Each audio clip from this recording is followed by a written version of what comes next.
Hi, I'm Julia with theroastedroot.com, and today we're making roasted garlic kale spaghetti squash with sun-dried tomatoes.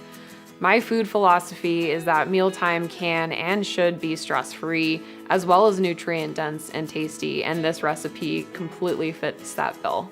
This recipe requires only a few basic whole food ingredients that you can find anywhere, and you can whip it up any night of the week. It's really simple, it tastes really fresh and delicious, but it's also really easy to make. We'll start by roasting our spaghetti squash, garlic, and walnuts. You'll take your spaghetti squash and chop off the tip and the tail, cut it open lengthwise, take a spoon and scoop out the innards, drizzle a little olive oil over the flesh and sprinkle some sea salt and rub it around with your hands.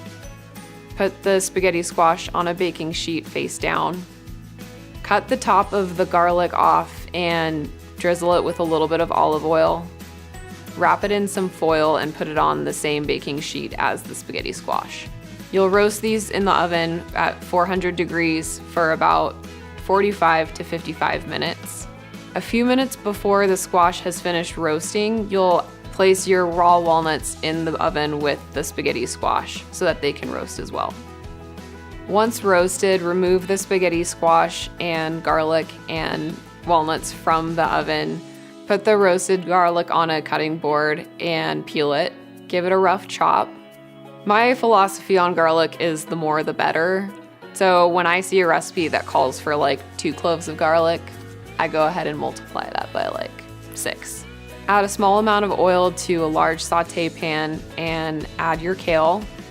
People will tell you that the kale fad is over. I don't think it's over. I think that kale is here to stay for sure. It's just one of those ingredients that's easy to incorporate into anything, and it gives you such a huge nutrient boost that why not? Cook it just until it's wilted, and once it's wilted, you can add your roasted spaghetti squash and your sun-dried tomatoes and your roasted garlic. Give everything a really big stir and heat it through. Then transfer it to plates to serve and top with roasted walnuts. And then you're done. If you're a vegetarian or a vegan, you can add chickpeas for a little added protein as well. Either way, you're set for a really filling and delicious meal. If you love a good healthy meal, or if you follow a vegan or paleo diet, this meal is sure to become a staple in your home. For the full recipe, go to theroastedroot.com.